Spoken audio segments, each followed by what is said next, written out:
Olá, estamos de volta com o programa Lente Aberta. O assunto continua sendo a crise econômica gerada pelo coronavírus. Comigo no estúdio está o professor Celso Costa, com pós-doutorado, melhor dizendo, antes no bloco anterior eu falei com doutorado apenas, não, com pós-doutorado em economia, professor da Universidade Estadual de Ponta Grossa. Professor, antes de mais nada, obrigado por ter vindo até o estúdio, participar com a gente.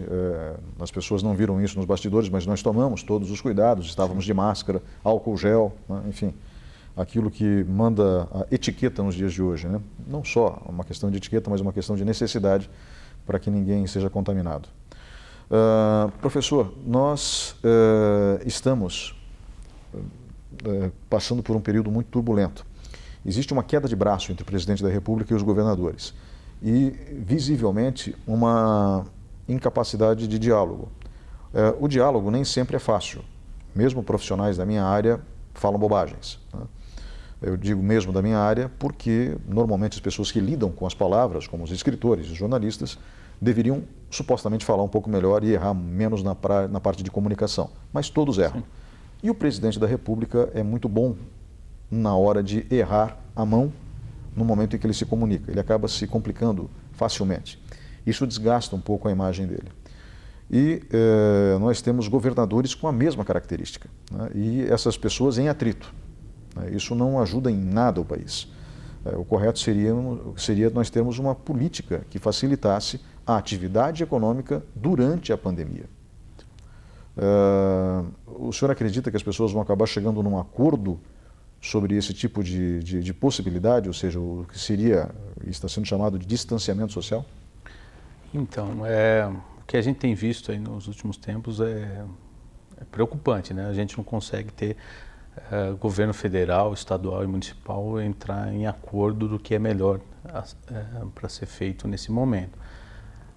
É difícil pensar quem que vai ganhar essa queda de braço, né? Mas a gente precisa seguir a ciência, né? Então, de alguma forma, tem que ter algum distanciamento, porque a gente sabe que a gripe é uma gripe séria e a gente veio para conviver com ela, né? A questão de crises, né?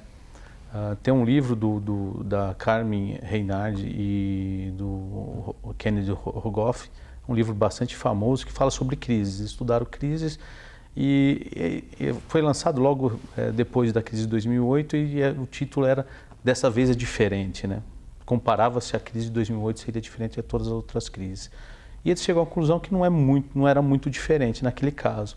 E as crises pós a Segunda Guerra e até 2008 tinham uma média de 4 anos, 5 anos para voltar ao normal nos países, né? No Brasil a gente já vem em crise aí desde 2015, né? Então a gente já vem sofrendo há bastante tempo. E dessa vez é muito diferente, né? A gente teve uma crise que começou na China, apesar de ter uma contaminação, um contágio primeiro lá e depois nos outros locais, a gente já vinha sentindo a questão econômica, assim como em outros locais, porque a China, graças à globalização, ela é grande fornecedora de insumos e bens finais no mundo todo, né? Então, a China fechando afeta o mundo todo. Então, a gente já sentiu a questão econômica lá atrás. Isso veio afetando todos os países e agora a gente está tendo uma questão do lado da demanda. Se a China no início teve um problema do lado da oferta, a gente está tendo do lado da demanda. E uma questão que tem muito hoje nas consultorias, né, é um sentimento do que a gente não vai ter um processo inflacionário aí pela frente. É mais provável que a gente não tenha problema de inflação. Porque ninguém tem dinheiro para comprar, né, professor? Mas não pode esquecer um pouco que a gente tem duas crises ao mesmo tempo. A gente tem uma crise do lado da demanda, que é por conta do distanciamento, e as pessoas deixando de trabalhar nesse momento, mas a gente também tem uma crise do lado da oferta. Dado o mundo fechar o comércio internacional, a gente pode ter uma queda grande de produtividade e isso em algum grau afetar os preços. Então, o Banco Central vem fazendo a parte dele, está tentando estimular a economia não só com ferramentas monetárias, baixando a taxa de juros, a Selic, que hoje a gente tem nível histórico, né, o menor valor histórico da Selic, mas assim, agindo de uma forma fiscal, ou pelo menos abrindo espaço para trabalhar do lado fiscal, que seria ter possibilidade de comprar títulos de empresas e tudo mais para estimular a economia e dar um apoio ao Tesouro nesse momento. Uhum. Professor, nós precisamos encarar essa situação como, eu digo, pós-pandemia, né, como um pós-guerra. Né? Muitos já estão falando sobre isso e, graças a Deus, poucas pessoas aqui passaram por um cenário de guerra. Nós temos muitos refugiados, por isso que eu estou falando poucas pessoas. A maioria esmagadora daqueles que nasceram no Brasil nunca viram um cenário de guerra e não sabem o caos que fica um país depois de uma guerra. Fica destroçado. Né? Não existe comida, não existe luz, água, telefone, não existe nada. A situação é dramática. Nós não temos uma situação tão dramática, mas economicamente falando é delicada. A economia globalizada se mostrou, frente à pandemia, muito mais frágil do que deveria ser. Do meu ponto de vista, isso é uma falha que mais tarde as pessoas envolvidas no processo vão ter que estudar como superar esse tipo de situação. Né? Ninguém estava preparado para isso e é um erro, né? Não está preparado para isso. Agora, se os governos encararem esse momento, se os governos todos encararem esse momento como um momento de cada país criar o seu plano Marshall, será que daí já não ajuda? Algo tem que ser feito, né?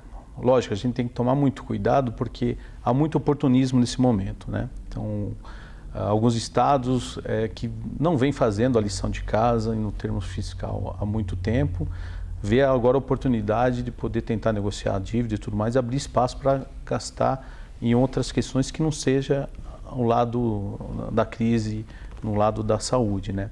A gente precisa ter o governo entrando muito forte para a gente amenizar todo o problema.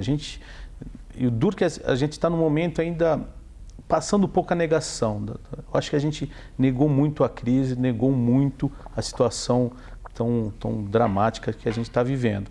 E agora a gente está caindo um pouco na real, e a gente sabe que é uma crise muito séria, que a hora que passar tudo isso a gente vai ver um cenário de pós-guerra mesmo, onde as relações não serão mais as mesmas. A gente tem que pensar qual é o novo normal. A gente não vai ter um mundo igual a 2019, a hora que essa crise passar.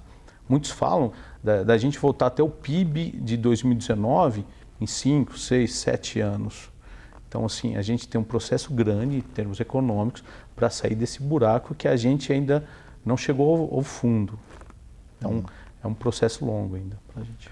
Mas é preciso, o senhor não vê outra forma também, que o governo subsidie a iniciativa privada nesse momento, né? Mesmo quem é liberal acho que concorda nesse momento com isso, subsidia a iniciativa privada para que, dessa forma, as empresas tenham um fôlego financeiro para poder contratar, gerar empregos e automaticamente movimentar riquezas. Sim, a gente não tem algo...